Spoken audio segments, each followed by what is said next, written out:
Halo lagi, siap buat ngupas tuntas satu ide menarik?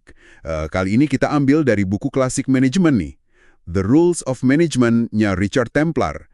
Isinya tuh, wah, penuh aturan praktis buat jadi manajer jempolan. Betul, buku yang bagus itu. Banyak insight yang relevan ya. Iya banget. Nah, kita fokus ke satu aturan yang, kayaknya sepele tapi kok ya penting banget. Aturan hashtag 81. Jangan menjelek-jelekan tim Anda. Kedengeran standar ya? Standar banget kedengerannya. Kayak etika biasa aja gitu. Tapi, ayo kita gali bareng, kenapa sih aturan ini sepenting itu buat karir manajemen Anda dan ya buat tim Anda juga? Siap? Yuk, kita mulai bedah nih. Oke, siap. Intinya sih jelas ya, jangan pernah ngomongin yang negatif soal anggota tim Anda, apalagi di depan orang lain atau ke pihak luar gitu. Kayaknya etika dasar aja kan? Betul, etika dasar. Tapi, nah ini, ada makna yang lebih dalam di baliknya. Yang bikin ini menarik itu alasannya. Oh iya, gimana tuh?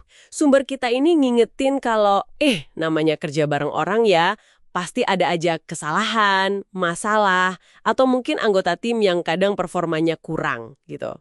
Itu wajar. Ya sih, dinamika tim kan gitu ya. Nah, ngomongin jelek soal mereka pas kejadian gitu tuh, sama sekali nggak ada gunanya. Seperti yang dibilang di bukunya, pasti akan ada masalah gitu kan. Dan menjelek-jelekan tim Anda tidak membantu. Terus, nggak ngebantu ya? Fokusnya harusnya kemana dong? Fokusnya harusnya ke gimana caranya belajar dari situ. Cari solusi bareng, gimana caranya biar bisa maju. Itu intinya. Oke. Jadi kalau nggak ngomongin jelek, terus gimana dong? Apa saran dari buku ini?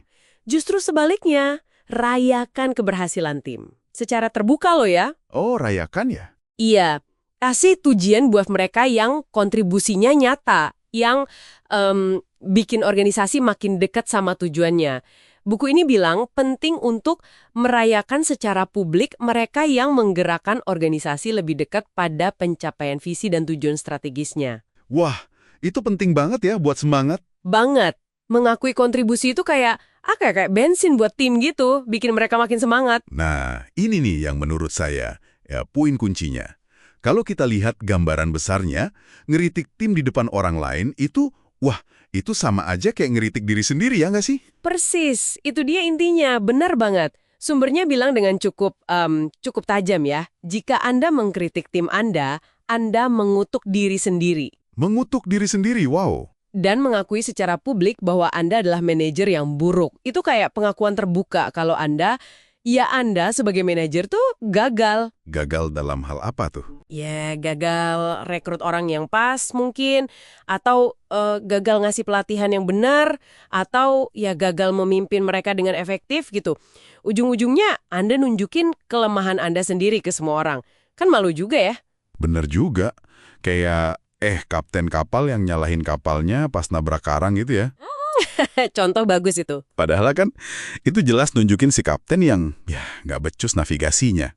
Jadi melindungi reputasi tim itu sebenarnya sama aja kayak melindungi citra kepemimpinan kita sendiri ya, dan keefektifan kita juga. Tepat sekali. Itu penting banget buat ingat.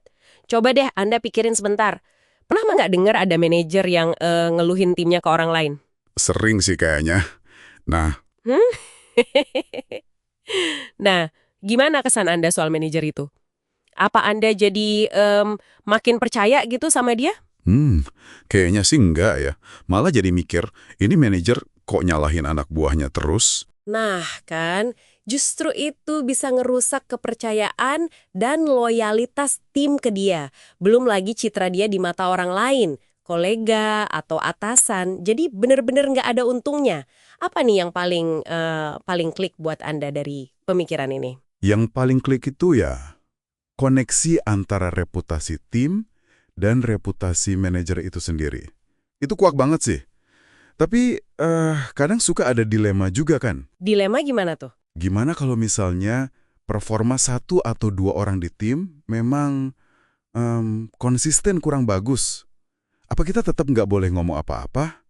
Bahkan mungkin pas diskusi sama atasan kita, di mana sih batasannya? Pertanyaan bagus. Dan ini sering banget kejadian di lapangan ya. Gini, aturan ini intinya bukan berarti kita harus tutup mata sama masalah performa. Jelas bukan itu. Oke, terus? Tapi fokusnya adalah jangan menjelek-jelekan secara publik. Atau ya ngegosip di belakang mereka gitu.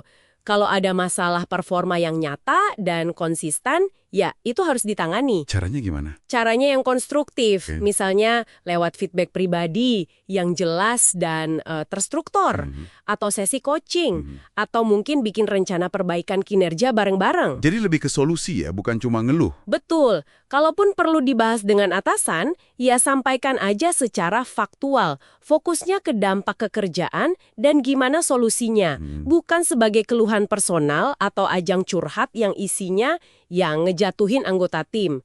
Jadi konteks sama cara penyampaiannya itu yang penting banget. Oke. Jadi jelas ya bedanya antara ngomongin jelek sama menangani masalah performa secara profesional. Sip. Jadi kesimpulannya gimana nih dari semua ini? Kesimpulannya sederhana tapi kuat banget.